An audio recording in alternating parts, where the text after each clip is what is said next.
Okay, Mochi here does not show respect for people's personal space. He mouths, he grabs, and the guardians, when they eat dinner, instead of actually, to help control him, they actually just put him outside.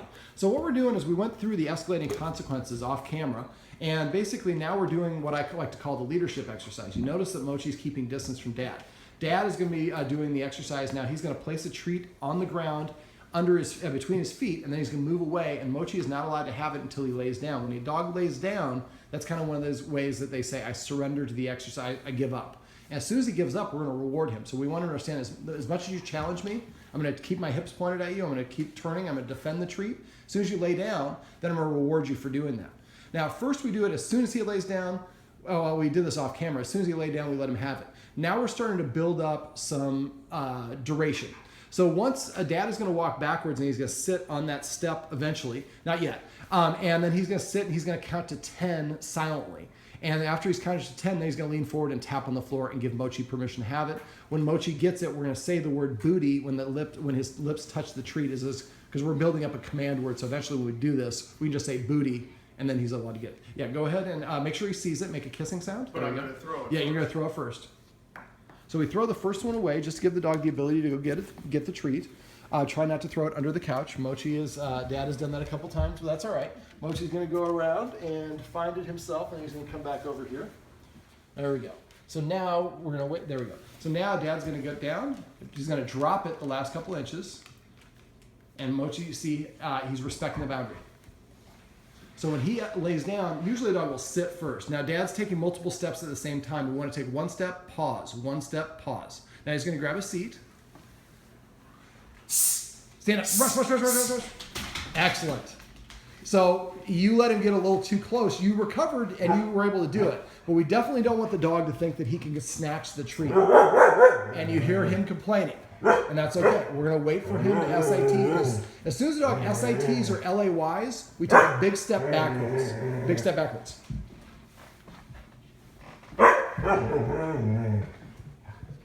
And when you step back, you're kind of like moseying back. I'd like you a little bit more Mr. Roboto in your movements back. And go ahead and grab an SIT.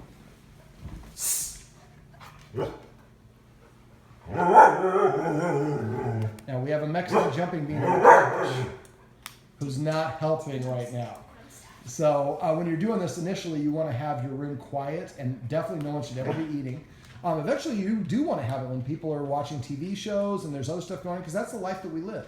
So he's probing right now. He's seeing how close to the treat can I get before he disagrees.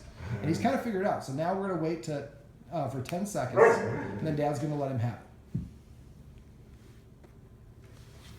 it. That was a very fast 10 seconds.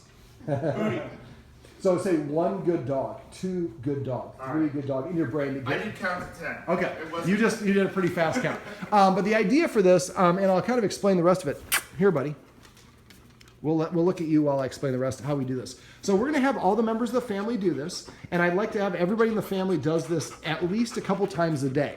Now, we could do it all at once, which is fine, but I would do it Dad first, then Mom, then the eldest son, and then the last of the Mohicans. And the idea when we do this, at first, we're just going to do it the way we did it here. As soon as he sits, we take a big step backwards. I never step backwards unless he's looking at you. As soon as he steps back, as soon as he sits, you take a step backwards. As soon as he lays down, that's when the human can sit or lay down, or that's when we're going to start possibly giving him access to the treat. When he sits, never sit down yourself unless the dog is at least sitting first. And what I usually do is I'm walking away from the dog.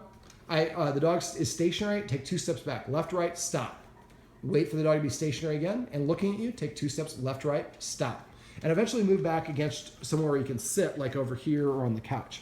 And once we get to the point, then we can sit and lie down and wait to 10 seconds, or longer, 10 seconds this time. Then we lean forward, we tap it, and we say the word booty. Eventually, all we'll have to do is just say the word booty. Now, once Dad's done it for 10 seconds, then Mom's going to do it for 10 seconds. And then this guy's going to do 10 seconds. And this little Mexican jumping bean's going to do 10 seconds. I'm not showing anybody's faces. But eventually, and then after excellent. Mom just did that. That was awesome. Mom kind of lets him do whatever he wants. So that was awesome for Mom. Now, once he does it for 10 seconds, then we would go maybe 15 seconds. And I usually go by 15 seconds increments. So Dad does 15. Mom does 15. You do 15. The youngest does 15. Then we go to 30. everybody does 30, then 45, everybody does 45 seconds. Then we go by 1 minute increments up to 15 minutes. Now we're doing 15 minutes. That's a long time to sit around watching your dog not eat a treat. Well, we have a TV right up here, and we have a couch right over here. Well, what we do is we put the treats right in here, halfway distance between the TV and the couch. And we walk backwards and we sit down on the couch. So we're sitting watching TV. When it gets like 10 minutes, you get to watch TV for 10 minutes. He can get up and move around the room. He just cannot come within 3 feet of the treat. Anytime he violates the 3-foot perimeter, you stand up, you march at him to make him move outside of it, then the counter restarts.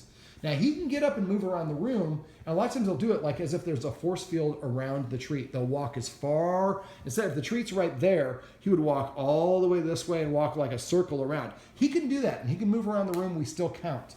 But as soon as he tries to go for the treat before we give him permission, we stop, we defend, then we go back to counting again, and we go back to whatever that benchmark is that we're waiting for. The idea is to do this so progressively that he gets used to building up his self-restraint muscles, for lack of a better word. And eventually when he gets to 15 minutes, he's like, man, just because there's a treat on the floor doesn't mean I can have it. I have to look to the human for permission. The humans are practicing leadership. The humans are practicing defining it, claiming the space, and giving him permission. Dogs are all about what they see us do. We have a tendency to think, I bought you, I give you food, I bring you toys. The dog's like, I didn't see you build this house that I live in. I didn't see you make these treats or make these toys. So in this is a great example of us demonstrating to him because he gets to see us do it. This is what I like to call the leadership exercise.